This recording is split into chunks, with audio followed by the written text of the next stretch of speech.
এই গরমে কলিজা ঠান্ডা করা ডেজার্ট আইটেম, তাও মাত্র 2টি উপকরণ দিয়ে আপনারা তৈরি করে ফেলতে পারবেন।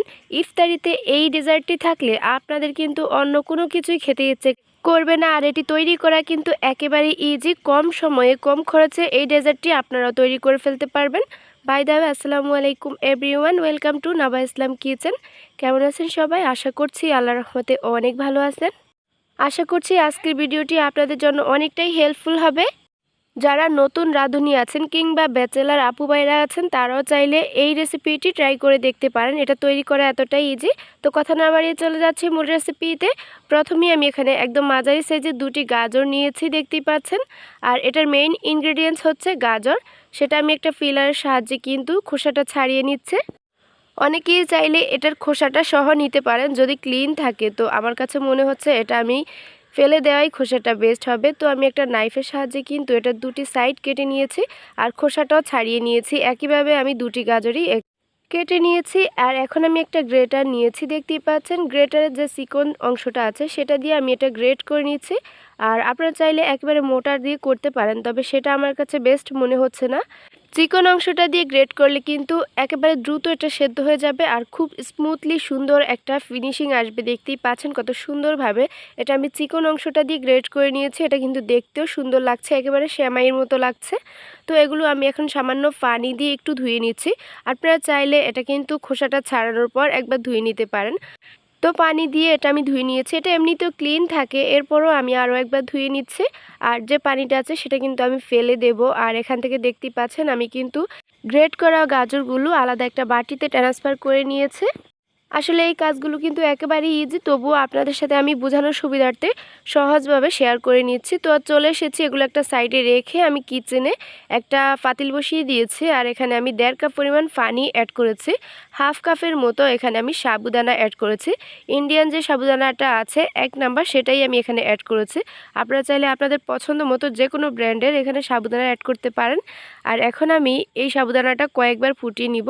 যখনই দেখতে পাবেন এরকম স্বচ্ছ একটা কালার চলে এসেছে, মানে সাবুদানাগুলো পারফেক্টলি কুক হয়ে গিয়েছে, তখন কিন্তু এগুলো চুলা থেকে উঠিয়ে নিতে হবে।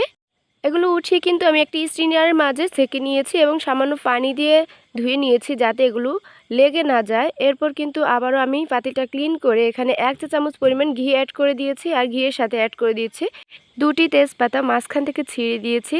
আর এখানে 2টি দারুচিনি দিয়েছি এবং 3টি এলাচও অ্যাড করে দিয়েছি, জাস্ট এগুলো ফ্লেভারের জন্য, নাইস একটা ফ্লেভার আসবে এই জন্য। তো আমি ঘিয়ের মাঝে কিন্তু 30 থেকে 40 সেকেন্ডের মতো এটা ভেজে নিয়েছি। সুন্দর একটা ফ্লেভার আসার পর কিন্তু এখানে আমি গ্রেট করে রাখা গাজরগুলো অ্যাড করে দিচ্ছি। আর এগুলো কিন্তু আমি পানি ছাড়া 3 থেকে 4 মিনিটের মতো এভাবে ঘিয়ের সাথে আমি ভেজে নিচ্ছি।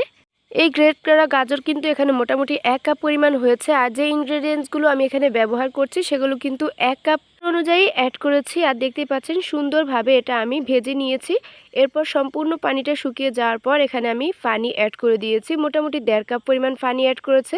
আর এই মিষ্টিটা ব্যালেন্স করার জন্য এখানে আমি হাফ চা চামচ লবণ অ্যাড করেছি এবং হাফ কাপের মতো চিনি অ্যাড করেছি। মিষ্টিটা আপনার টেস্ট অনুযায়ী অ্যাড করতে পারবেন। 4 টেবিল চামচ পরিমাণ এখানে গুঁড়া দুধ অ্যাড করেছি। আপনারা চাইলে পানির পরিবর্তে এখানে লিকুইড মিল্ক ব্যবহার করতে পারবেন। অবশ্যই কিন্তু লবণ অ্যাড করবেন, মিষ্টির মাঝে কিন্তু লবণ অ্যাড করলে এটার টেস্ট অনেক বেশি ভালো আসে। এর আগের ভিডিওতে কমেন্ট করেছিলেন জামালপুর সরিষাবাড়ি থেকে ইউসুফ ইন্দ্রানী, অসংখ্য ধন্যবাদ আপনাকে। এখন আমি এটা জাল করে নিচ্ছি মোটামুটি 8 থেকে 10 মিনিট। এরই মাঝে কিন্তু দেখতেই পাচ্ছেন সুন্দর একটা বলক চলে এসেছে। আর একটা না, এটা মোটামুটি আমি 8 মিনিটের মতো জাল করে নিয়েছি। এখন ফাইনালি কিন্তু এটা অনেকটাই কুক হয়ে গিয়েছে। আমি এটা চুলা থেকে নামিয়ে নিব, তার আগে অ্যাড করে দিচ্ছি সেদ্ধ করে রাখা সাবুদানা এবং আরও 1 টেবিল চামচ পরিমাণ গুঁড়া দুধ। গাজরের পায়েসের মাঝে লাস্ট মোমেন্টে এই গুঁড়া দুধটা অ্যাড করলে কিন্তু নাইস একটা ফ্লেভার আসে এবং অনেক সুন্দর একটা টেস্টও আসে। তো দেখতেই পাচ্ছেন এটা আমি জাল করে ঘন করে নিয়েছি। এখন কিন্তু আমি এটা চুলা থেকে নামিয়ে নিব, তার আগে কিন্তু আমি আপনাদেরকে দেখিয়ে দিচ্ছি এটার ঘনত্বটা কেমন আছে। গাজরের এই পায়েসটি তৈরি করা এতটাই ইজি, আশা করছি যে কেউ একবার দেখলেই এটা খুব ইজিলি পেরে যাবে। আর এটা তৈরি করা কিন্তু একেবারেই সহজ, খুবই কম ইনগ্রেডিয়েন্টস লাগে। এখন আমি চুলা থেকে এটা নামিয়ে নিচ্ছি। চুলা থেকে নামানোর পর কিন্তু এটা আরও একটু ঘনত্ব হয়ে যাবে। তো আশা করি আপনারা দেখেই বুঝতে পারতেছেন। ইফতারি টেবিলে এই পায়েসটি আপনারা যদি একবার রাখেন, আশা করছি আপনাদের অন্য কোনো কিছু খেতে ইচ্ছে করবে না। ট্রাস্ট মি, এটা এতটাই টেস্টি হয়েছে আপনার বাসায় ট্রাই না করলে বুঝতে পারবেন না। আমি নিজেই কিন্তু এত একটা মিষ্টি খাই না, কিন্তু এটা খাওয়ার পর আমি নিজেই এটার প্রেমে পড়ে গেছি। এটা এতটাই পারফেক্ট এবং টেস্টি একটি খাবার, ছোট থেকে বড় আশা করছি সবারই অনেক পছন্দ হবে। ভালো লাগলে একটি শেয়ার করে দিবেন। আল্লাহ হাফেজ।